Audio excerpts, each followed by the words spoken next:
So I wanted to go over everything on how to do the chain, front and rear sprockets. It's super easy to do. The only pain in the ass part is this guy right here.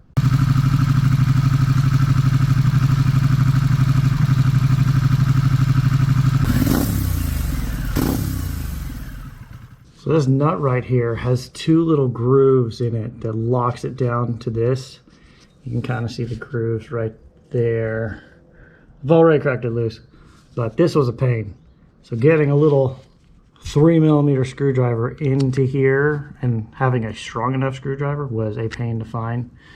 I was able to get those up and get a torque wrench on it or a breaker bar on this and just kind of crack it loose. How I did that, the chain's still on it, so I put a clamp on the rear brake, and I also put this in a high gear, and that was able to give me the torque I needed to break this loose. But now that that's done, we can start with the rest of it. So next what I'm going to do is I'm going to loosen up the chain even more, take the rear wheel out, and I'm going to do the rear sprocket first, then I'll change the front. So I got that chain all the way loosened. Next step, to take the chain off, got to take this off. Now there's only three bolts you got to undo. You got to undo this guy and this guy right here. But in order to get to this guy, these are both 40 torques. You got to take the actual shifter off. And it's got a nut back here. As you can see, I've already loosened it.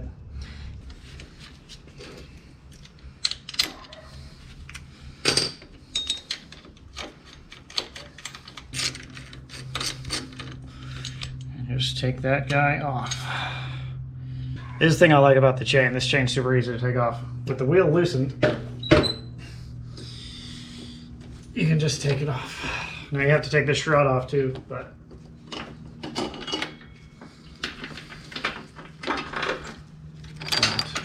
that's it. That chain's gross. So putting on a new chain is super easy. You get the only one, OEM one from Harley. Comes as one piece. All you do, since you have that foot peg out of the way,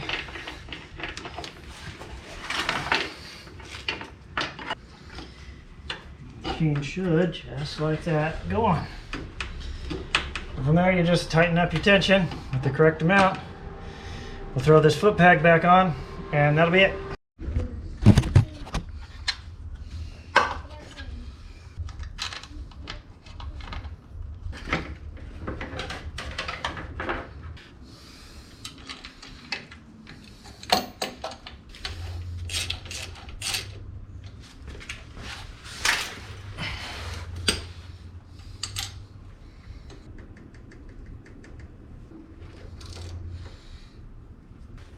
Okay,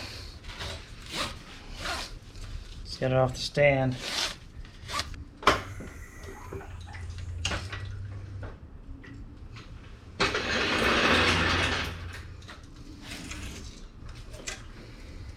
All right, tighten that chain up and we'll be done.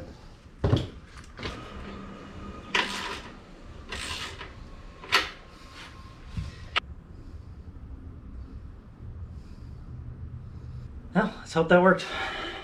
Alright, so I've been riding it around for a few minutes now, kind of getting on it and just feeling it out.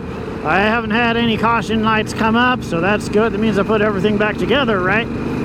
It does seem a lot smoother, so that Cush core did wonders. It was definitely a lot tighter when I put the new one in there. And so yeah, if you ever want your bike to ride a little better, change that little $20 part out often. I'd say I'm going to start doing it with every tire change that I do. It's just change out the Cush core. They're so cheap.